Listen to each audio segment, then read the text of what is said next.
Welcome, everyone, to the Penn Primary Care Podcast. I'm your host, Dr. Kendall Williams. So we talk about things on this podcast that confuse everyone as primary care physicians, and I usually choose things that confuse me as good topics. So I found myself confused about a lot of things related to calcium and vitamin D, and I thought I'd ask two experts on to talk to us about it. You have heard these voices before. They were on with one of our earliest podcasts on diabetes. So I invited them back. They are the co-directors of the endocrinology medical student course. So they're very comfortable teaching a lot of these concepts. So I've invited back Dr. Carrie Burns, who is the professor of endocrinology at Penn. She is the director of the Diabetes and Pregnancy Center. Carrie, thanks for coming again. Thanks for having me, Kendall. And Dr. Christina Mitchell is an associate professor of clinical medicine in the Division of Endocrinology. And as I mentioned, one of the great teachers of endocrinology at Penn with Carrie. They teach medical students and residents and fellows. And so they're frequently teaching about these issues. And today we're going to do sort of a potpourri of calcium problems. We're going to talk about vitamin D. We're going to talk about hyperparathyroidism and some hypercalcemia generally. And then I think that there was just some residual questions on osteoporosis, particularly in the use of infusion therapies, that I thought would be helpful to review with them. So that's what we're going to cover today. So Christina, let's start with you. You teach the med students. Let's talk about calcium metabolism generally, talk about the role of calcium, where it's stored, vitamin D, and PTH, because those are the big three that we're going to be covering today. Sure. In fact, this is the lecture that I give to the med students. The first lecture I give is the calcium metabolism and parathyroid lecture. So thank you for that question and for the introduction.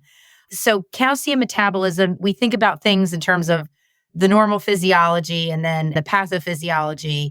And suffice it to say that parathyroid hormone and vitamin D, which is also a hormone, work in concert to maintain a normal blood calcium. Effectively, vitamin D helps to absorb calcium from the gastrointestinal tract, although in its hormonal role, it's also a cofactor for bone mineralization and plays a major role in the bone remodeling unit. So as our skeleton is undergoing normal remodeling, we have these bony pits where we're breaking down kind of demineralized bone. The osteoclast is doing that. And then there is new bone mineralization by the osteoblast. Vitamin D plays a key role in that remodeling step with the bone remineralization. But in any case, in normal physiology, our calcium levels are kind of always ebbing and flowing. And in order to maintain homeostasis, vitamin D and parathyroid hormone will work together. PTH, produced by one of the four parathyroid glands that most of us have. Their location is their name, parathyroid, para meaning near or beside the thyroid gland.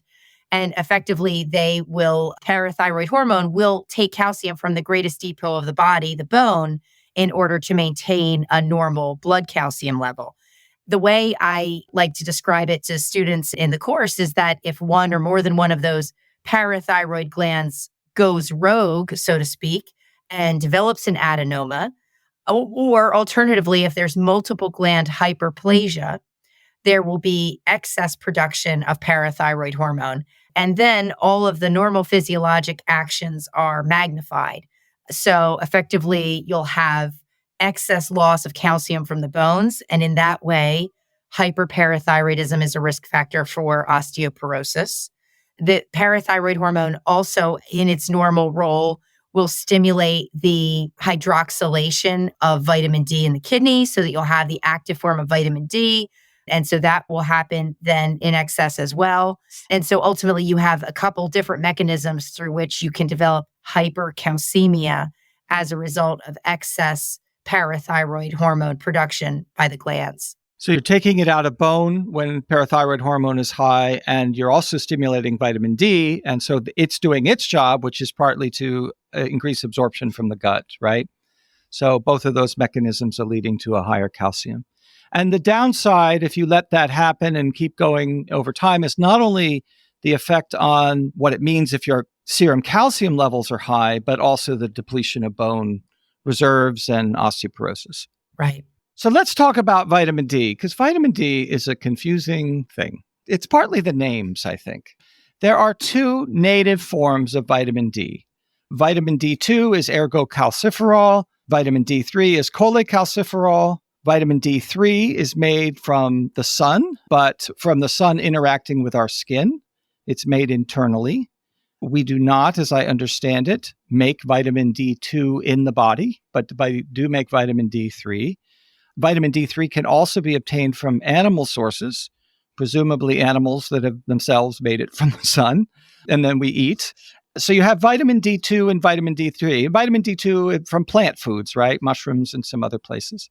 And so there's no real meaningful difference, however, in the body between vitamin D2 and vitamin D3. They are both sort of pro-hormones, if you will, for the eventual hydroxylation process that will lead to the dihydroxy vitamin D that will eventually be formed after hydroxylation in the liver and the kidney.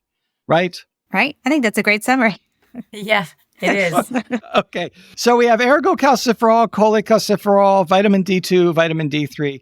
So this leads to a question of how do we get vitamin D deficient? It's either from decreased intake from the gut or from lack of access to the sun, or both, right? Agreed. Right. And vitamin D deficiency is very common. Correct. Most of the vitamin D that we have that is available is from the sun. It's difficult to obtain enough from the diet. As you know, milk is frequently supplemented with D most of the time. I think every homogenized milk product has vitamin D. And other than what you mentioned, Kendall, mushrooms, the fatty fishes have probably the highest amount of dietary vitamin D. So that is why vitamin D deficiency is so common, especially in this part of the world, in the latitudes that are further from the equator. The other items that cause vitamin D deficiency would be using sunscreen, being institutionalized, being in an inner city. The more pigment you have in your skin, the less efficient you are at the hydroxylation of D in your skin. Although there is some confusion about how we measure vitamin D in different populations, so we may not be always measuring vitamin D correctly, as there's different vitamin D carrier proteins in different populations. So it's unclear if we're always measuring vitamin D correctly. Obesity also seems to be a risk factor for low vitamin D. I remember reading that the amount of sun you need in order to produce enough vitamin D is 15 minutes of sun a day on your elbow. I think forearms. So it's interesting. That's a question that comes up a lot in the student course, actually. And what has been defined is that a full body minimal erythema dose. So meaning that head to toes, the body completely exposed, that a one full body minimal erythema dose would result in the release of 10,000 to 20,000 international units of vitamin D into circulation. And by minimal erythema dose, that's probably about 15 minutes for most of us, where unprotected exposure to the sun is causing some redness to develop of the skin, some inflammation, and releases about 10,000 to 20,000 units of vitamin D into circulation. It reminds me of the rule of nines when you were learning about burns, try to divide the body up into different percentages. So if you're getting that much vitamin D, most of us aren't going out and standing naked in the sun every day, thankfully. My neighbors will thank me for not doing that. But you're getting a percentage of that if you're exposing. So vitamin D deficiency is mostly sun deficiency, is your point, right? Yes. So vitamin D comes into the body through those mechanisms. It's then, as we noted, hydroxylated in the liver. It's then known as calcidiol. And that is the major storage form, which is what we measure when we measure vitamin D levels, right? Even that's not the active hormone, right? But that's what we measure, 25 hydroxy vitamin D. Correct.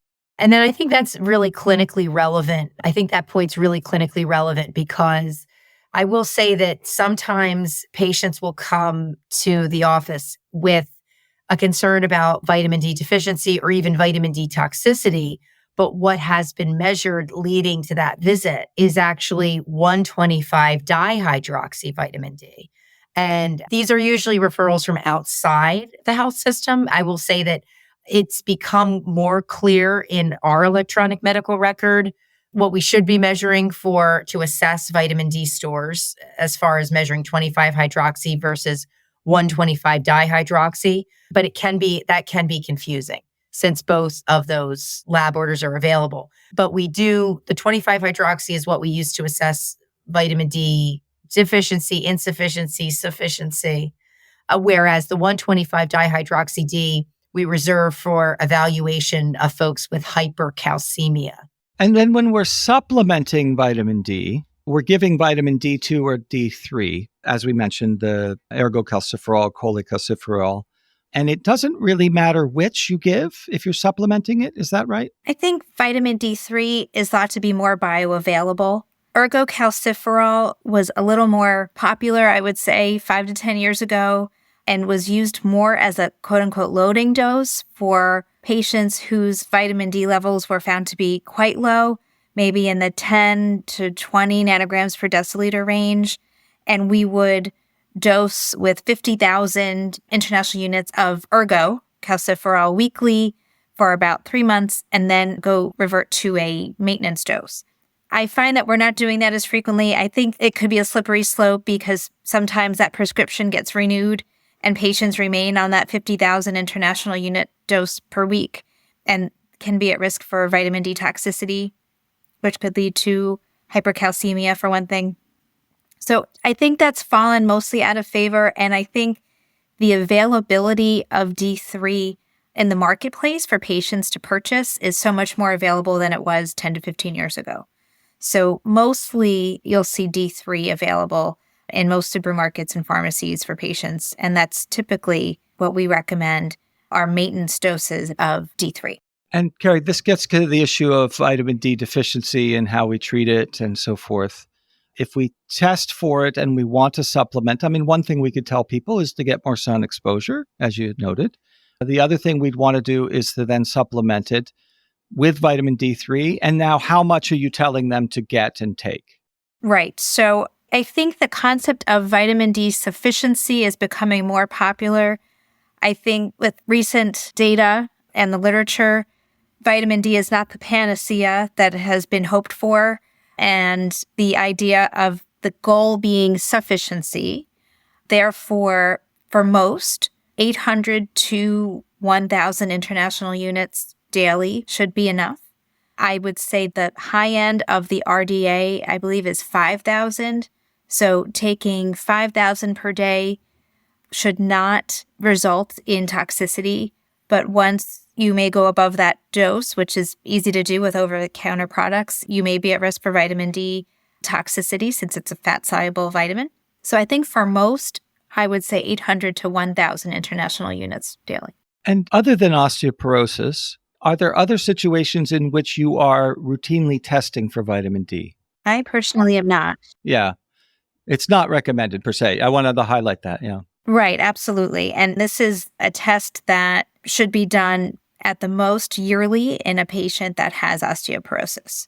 The 25-hydroxy concentrations in the liver do not change rapidly. Therefore, a dose increase in a supplement should not be tested again in a few months, unless there's primary hyperparathyroidism going on, perhaps. But in someone who has osteoporosis and you're checking to see if someone is vitamin D sufficient, for example, for one of the treatment options, yearly is definitely enough to test and won't be paid, for lack of a better way to say it, by most insurers, including Medicare, if it is measured more than once per day. I think it's reached a target status for insurance companies because that's a costly test that's being overordered. I'll have patients come into me not infrequently to ask me to check their vitamin D because it had been low in the past and they want me to check it. It happens, I don't know, a couple times a month. So I might check it in that circumstance. But I really shouldn't be, should I? If there's a history of deficiency, I think it's okay to check in occasionally. I don't think that's egregious. And I wanted to mention, and we may get into this in a bit, but regarding the osteoporosis reason to check it, as, for example, a secondary risk factor, vitamin D deficiency is a secondary risk factor. And again, we may get into this, but as part of just kind of the evaluation for other secondary risk factors for osteoporosis, one of those risks is excess loss of calcium in the urine, hypercalciuria.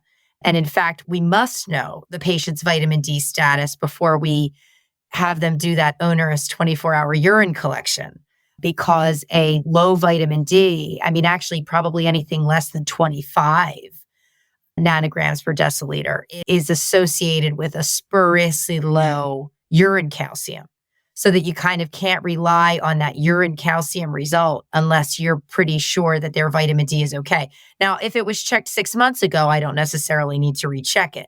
But the idea that you need something that's probably been done at least within the year to make sure that you're not going to have a spuriously low urine calcium. So before we leave vitamin D, is there anything more to be said about it from your perspective, things you see in practice that maybe primary care physicians should know more about? I'm going to mention the liver here, because I feel at Penn, we're such a big transplant center. And honestly, just the rise of cirrhosis secondary to fatty liver disease. Obviously, we see a lot of patients with incidental discovery of hepatic steatosis and fatty liver disease. And unfortunately, sometimes that progresses to fibrosis and cirrhosis. But liver disease becomes another risk for very low vitamin D levels. And certainly if the liver's synthetic function is impaired, you're not going to have that hydroxylation, that 25 hydroxylation of the vitamin D.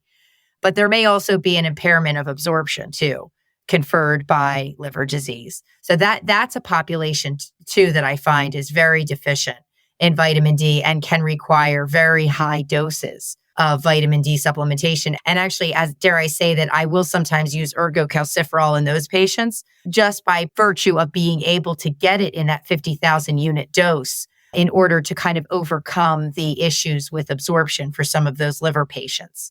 I think another population that we're seeing more of is the transplant population. And due to the immunosuppressants, they are at very high risk for skin cancer and are read the Riot Act in regards to prevention of skin cancers and wearing sunscreen and avoiding the sun. So that might be a group that you may want to screen for low vitamin D, besides your institutionalized inner city patients. I suppose it also should be said if somebody has markedly low vitamin D levels, then being a fat-soluble vitamin, we should be considering other malabsorption syndromes like celiac disease or other things. So I don't know if you have any comment on that, but I'm concerned typically if someone has of either B12 deficiency and vitamin D deficiency, that there may be either celiac disease or IBD or some other sort of malabsorption in the small bowel, perhaps. Well, that was great. Vitamin D can be very confusing and all the different names and how, different forms and so forth and how you supplement it. So that was very helpful. So let's talk about high calcium levels. We all had this board question that an outpatient, and we had to learn it for the boards, the answer to the question, what are the most common causes of hypercalcemia? And we all learned that in outpatient settings, primary hyperparathyroidism is the most common cause of hypercalcemia. And in the hospital, it's metastatic cancer, usually due to breast, and so forth. But let's talk about just, you get a calcium level back, it's high, the patient's feeling fine, but it's maybe 11.4. And Christina, what do you do with that information if it comes to you? What do you start to test? I'm lucky that insofar as typically someone isn't coming to me until they've already had the PTH done. So in some ways that heavy lifting has already been done by the time they're arriving at an endocrinology visit. But definitely that first decision point or that tree, is it PTH or non-PTH mediated? And when it's PTH mediated, which are typically the patients we're seeing, then the next question is symptomatic versus asymptomatic. And these are fairly defined terms insofar as we consider symptomatic someone who has had a fragility fracture or someone who is a kidney stone former in the past or in the present, or maybe even has asymptomatic stones in the cortex of the kidney. So these would define the symptomatic patient. The asymptomatic patient, i.e. no recent fragility fractures or stones, is someone that may also meet criteria for surgical intervention. Certainly, the symptomatic patient has bought themselves consideration for surgery for parathyroidectomy, but there are a number of criteria for the asymptomatic patient as well. So it's not the calcium level per se, or even the PTH level per se, that lead you as an endocrinologist to then refer to surgery. Well, in the asymptomatic population, I suppose it is the PTH level, right? In the asymptomatic patient, calcium level is one of the defining characteristics. So protocol as it stands now, if the calcium is 1 above the upper limit of normal for the lab, so I can quote that our lab, if I'm still correct about this, is 10.3 calcium milligrams per deciliter. That's the top normal. So the calcium that you quoted of 11.4 would actually meet muster, being greater than 1 above the upper limit of normal for the lab. That's one possibility for the asymptomatic patient that would qualify them for surgery.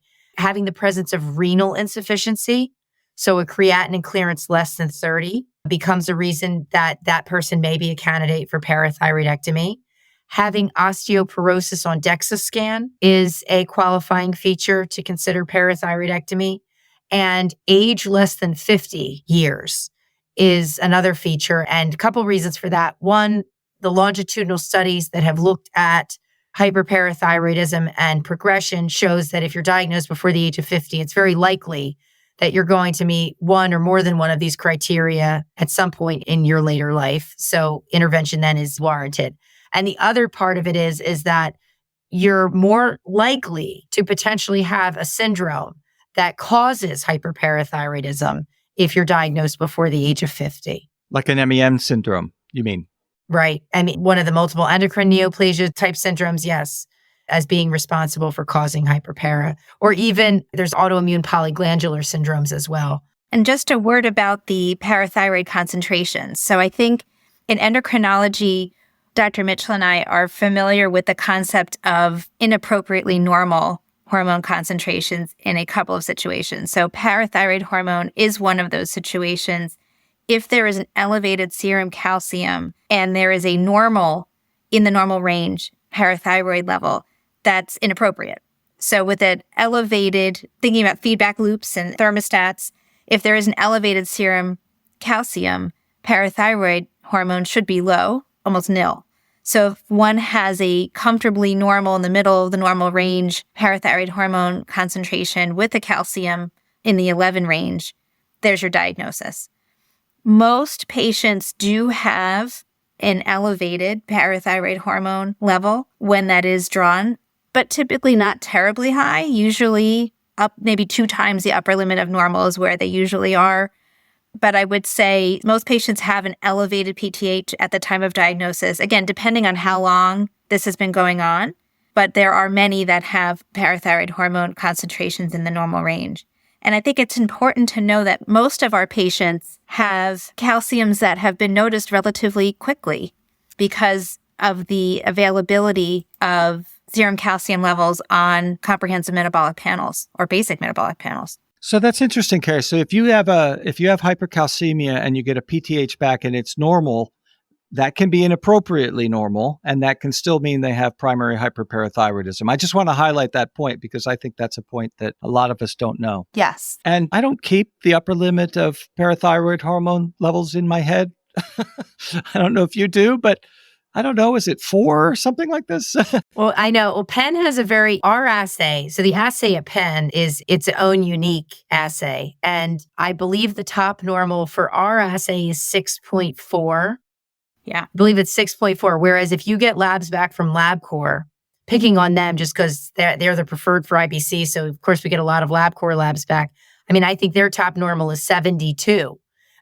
Different units, mind you. It actually becomes really relevant, that point, because I will tell you that I recently had a patient who I saw the PTH flagged. The person has hypercalcemia. The PTH was, suffice it to say that I assumed it was from the Penn lab, and it was not. And so actually, the PTH was not high. It was, in fact, low.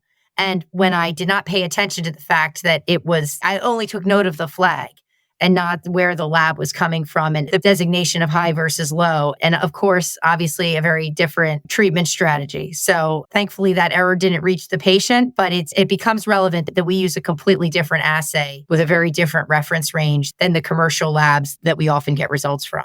So to summarize on this, if your calcium is high and your PTH is normal or high, then the patient has likely hyperparathyroidism. The decision on surgery is going to depend on the factors you mentioned, Christina: a GFR less than 30, an age less than 50, presence of osteoporosis, So I assume anybody that comes to you in this situation, you will do a DEXA scan. A woman over 50, for instance, you'll do a DEXA to assess for that, right? Is there anything else you do? I'll mention here that the workup, one of the criteria that I didn't mention, because it's actually not part of the criteria anymore, is a 24-hour urine calcium greater than 400. The idea that hyperparathyroidism causes hypercalciuria, causes loss of excess calcium in the urine. So you would expect the urine calcium to be normal to high. And in fact, it used to be one of the criteria that if you had a very high urine calcium, see normal for women being less than 200 milligrams per day, normal for men being less than 250 milligrams per day, that if you had a urine calcium greater than 400, that also meant muster for surgery. That criteria has been removed, but it's relevant that a condition that can be confused with primary hyperparathyroidism can present with the serum values looking very similar, but have a very low urine calcium. And that's what goes by the acronym FHH, familial hypocalciuric hypercalcemia. Which is very common. I don't recall the actual data. It's 1%, 10%. It's some sort of round number percentage that's fairly high on a population level. It's an autosomal dominant inheritance. So I think it's along the lines of 1 to 3% as far as the incidence of that goes. But what's really relevant is that before I would ever have the patient consult with endocrine surgery, I do check a 24-hour urine calcium to assess for that. There are some things that to be aware of when you do that 24-hour urine calcium. If someone is taking hydrochlorothiazide, which of course is such a common blood pressure agent, and so many of our patients may be on it, they are going to have a low urine calcium. That's just through its mechanism of action. It inhibits the loss of calcium in the urine.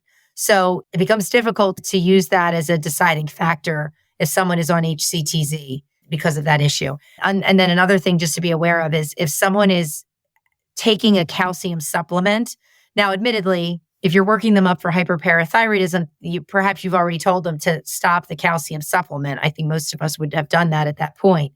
But if they are actively taking a calcium supplement, that can cause a spuriously high 24-hour urine calcium. So I do ask patients to hold it for a few days before the collection and on the day of the collection. But I think that's important, Christina, too, for patients with osteoporosis that may have a normal serum calcium. We do a urine calcium collection as part of that evaluation. So I think it's important for 24-hour urine collections in general, for whichever purpose you're performing them, to have your patients stop calcium supplementation. I usually stop them 2 weeks before the collection to make sure it's not affecting the measurement. What's a circumstance in which you're comfortable simply monitoring a patient with primary hyperparathyroidism without sending them to surgery? And what percentage of patients are you doing that with? I would say a patient that does not have a serum calcium above 1 microgram per deciliter above the upper limit of normal, maybe a patient who is older in their 80s or 90s, in which the long-term effects of elevated serum calcium won't affect longevity or cause any end organ damage. A patient maybe in which surgery is not safe. And there are other medications such as cinacalcet that could be utilized, or sometimes even bisphosphonates are helpful to help control elevated serum concentrations in patients who are not surgical candidates. I think those are the main populations. And I think I see a lot of patients, maybe I uncover their elevated serum calcium myself on their metabolic panel. I see them for diabetes, for example, and it's slightly elevated. So I monitor them. Maybe I'll grab a PTH the next time I measure it. Frequently, I find our lab has spuriously high serum calciums from time to time. I feel like sometimes they go in cycles. I feel like I'll have really common calciums in the 10.4, 10.5, 10.6, and the next time I check it, it's resolved, it's normal. There are other medications you have to think about besides the thiazide diuretics. Lithium is another one. I don't think we also talked about vitamin A. Supplementation can cause elevated serum calcium, and that might be something that comes and goes as patients may take supplements and then maybe run out of them. So maybe one time they're taking the supplements in high doses, and then the next time they see you, they've stopped that. I've seen in my patients that have diabetes who maybe read up on supplements. Bitter melon extract is a common supplement that patients with diabetes sometimes take, and that can elevate serum calcium sometimes. So those are patients I'll monitor. And maybe the next time I see them, I'll measure a serum PTH. Those are really all valuable insights. We all get these labs back and we're stuck trying to figure out what to do. I have the advantage of having Carrie pass by my office a couple times a week. So I'm able to ask her as she walks past. But for the rest of us, we're trying to figure these out. So let's move on to osteoporosis, because we had a great podcast with your colleague, Mona Al-Muqaddam, which I really think everyone should listen to. It was very informative and Mona was terrific. But there's some residual issues since that podcast, which is about a year ago. I know for me, I've diagnosed more patients with osteoporosis. I've had patients come to me who are already on Prolia or one of the other infusions and asking me to order it and so forth. And so I wanted to kind of go through this a little bit, focusing a little bit on therapy specifically. So most of the time, I think for many of us internists, we diagnose somebody with osteoporosis and our reflex is to do Fosamax weekly, which is well tolerated. Carrie, a question I asked you before, and probably one of our hallway conversations, is when do you just jump right to zoledronic acid or consider denosumab as opposed to just starting somebody on Fosamax? Right. So I do like to use risendronate or alendronate as first line, especially for patients who maybe have T-scores around 2.5, maybe 2.6, 2.8, not in that -3 to -3.5 range. Especially if they have not had a history of fracture. So kind of your entry patient, I think risendronate and alendronate are great treatment options. They're inexpensive. They're, for the most part, well tolerated and are really effective at preventing fractures. And I think, for the most part, I do like to use them first line. When do I think about zoledronic acid? I think if there's been a history of intolerance, patient has tried alendronate and had intolerance, which is usually in the form of reflux, occasionally diarrhea or constipation, or that's usually the situation. So if someone has a history of severe reflux, I think about starting with zoledronic acid. However, if someone has not tried alendronate or risendronate, I usually ask them to give it a try because usually the reflux, if it's taken appropriately, occasionally I'll have a patient that does have new onset GERD with an oral bisphosphonate. For the most part, though, they are well tolerated. So usually I give it a try. But if someone has a history of severe GERD or prior intolerance, I would go straight to the zoledronic acid. Or if it's someone that can't do the protocol of how to take alendronate correctly. So just to review that is taking the tablet once weekly on an empty stomach 30 minutes before food or other medications and being able to remain upright for a long period of time after that. So not taking it at 3 a.m. and going back to bed. We have our patients on levothyroxine that sometimes do that, and that's not a problem. But doing that with alendronate is a problem. I also think about going to zoledronic acid if they've quote-unquote failed alendronate or risendronate, as zoledronic acid is a notch more potent than alendronate. So if someone's taking alendronate, their T-score was -2.6, and now you've done a DEXA 2 years later, it's -2.7, but no history of fractures, and maybe you try zoledronic acid. And I think to that point, Carrie, you mentioned about failure of the oral bisphosphonates, and perhaps that's going to emerge as a fragility fracture. I say here, God forbid, and even then you're not sure that it would be failure of the med because of course there's just a there's unfortunately an increased likelihood in the presence of osteoporosis anyway. But this is going to bring up something a little off the beaten track in terms of evidence-based, but there are, in endocrinology, we will sometimes use bone turnover markers, the serum C-telopeptide. Not so much the absolute value is helpful, but in other words, if you are starting a patient on an oral bisphosphonate and you check a baseline C-telopeptide, so it is a marker of bone resorption, a marker of osteoclastic activity, you have a sense of what that baseline is. And if the patient is adequately absorbing the oral bisphosphonate, because that's the other thing, that they may be tolerating it, but whether or not there's adequate absorption it becomes a question. For many people, there is. For most people, there is adequate absorption, but for some people, there isn't. Very large nitrogen-containing molecules Studies suggest that we probably absorb less than 1% of the dose, but that's made up for in concentration. So, for example, alendronate 70 milligrams once a week versus zolendronate 5 milligrams once a year, because you're getting it infused IV, so you're absorbing 100% of it.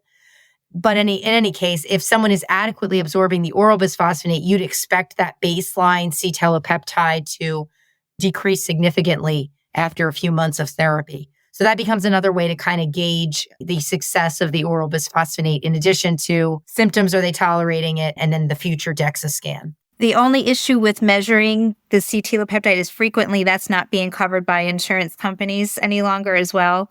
So that's something that you have to just have a caveat that it may not be covered, and maybe have a discussion with your patient about that, because that's been a recent and a popular target of insurance companies of late to not pay for that measurement. And so you have somebody on Fosamax, you treat them for 5 years, and then you give them a holiday. Carrie, you mentioned a circumstance in which somebody might be on for 2 years, and then you switch them to zoledronic acid, which I believe you do a holiday after 3 years, right? So I just wanted to address that holiday issue. Right. So I think when these medications first came out, I believe it was the 1990s, patients were prescribed them maybe a little too frequently, maybe premenopausally, maybe with low bone mineral density and not true osteoporosis. So these drugs were really very popular and probably overprescribed and prescribed for a long period of time. And that's when, in the earlier 2000s, you started to see these rare side effects come out, such as atypical femur fracture and osteonecrosis of the jaw. The atypical femur fracture, which is still exceedingly rare, I would say somewhere in the 1 in 10,000 to 1 in 100,000, is likely linked to a dose-dependent use of bisphosphonates, and denosumab. Denosumab is not free from that. And osteonecrosis of the jaw, which is an unhealing ulcer in the mouth, usually after an extraction or perhaps an implant of a tooth. And it's very difficult to heal, very upsetting to the patient. And that population in which that's seen is patients that are dosed frequently with zoledronic acid, frequently patients with metastatic breast cancer, or who are dosed quarterly or maybe even more frequently with zoledronic acid. But these effects started to become clear that they were likely linked to bisphosphonate and denosumab. And that's where you saw the FDA come out. And basically that statement was, typically they recommend 5 years of oral bisphosphonate therapy and 3 doses of zoledronic acid. But at that point, you should reassess. So it's not like it's a hard stop. You should stop therapy. A reason to continue those drugs is if the patient still has osteoporosis. So if a patient has been on, you start a patient on, they have a T-score of negative 2.7 at the hip, you treat them with 5 years with oral resendronate, let's say, you check a DEXA at that 5-year mark and they're now negative 2.4, they haven't fractured, that's a great time to have a drug holiday. Let's say that same patient has the same T-score, maybe you continue it or maybe you intensify treatment. So if they have osteoporosis, they should still be treated and should not necessarily have a drug holiday. Sometimes switching medications is a good idea, especially in your highest risk patients, if they've been on one of those medications for a long period of time. So thinking about if they still have osteoporosis, it's still okay to treat them. But thinking about things like asking about dental health at every visit to make sure there's nothing coming up that maybe you'd want to delay a reclassed infusion, perhaps if there's a dental implant that's about to happen. So let's talk about this issue of zoledronic acid versus denosumab. Thank you for correcting my pronunciation there, Carrie, otherwise known as Prolia. You're assuming I'm right. So, Christina, when do you choose one or the other? Do you have a preference?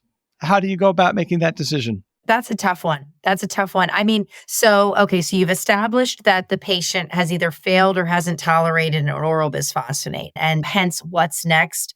I think in general, I will go with the IV bisphosphonate, but denosumab remains a niche choice for some people. So the patient with renal insufficiency, we can safely use a bisphosphonate up to a GFR of 30.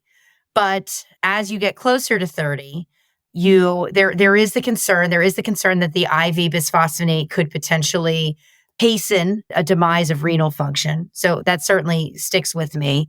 And ultimately, you don't have the same concerns at all with renal function with denosumab. So certainly the patient who has borderline renal function, denosumab is going to be a great choice.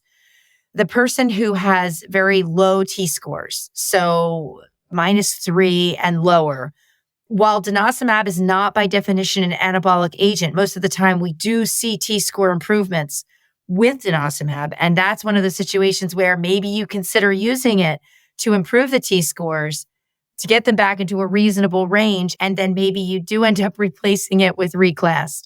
So there are a couple, so perhaps based on renal dysfunction or based on severity of osteoporosis, Prolia may be a good choice. There was this issue that Dr. Al-Muqaddam had raised in the last podcast about osteoporosis, about us not knowing how to stop denosumab. You were getting it every 6 months, and then you would get this sort of rebound bone loss if people kind of fell off schedule. But it seems like there's been some movement in that area. Carrie, can you speak to that? Sure. So I like to think of the osteoclast as the main actor here. So both bisphosphonates and denosumab affect the osteoclast.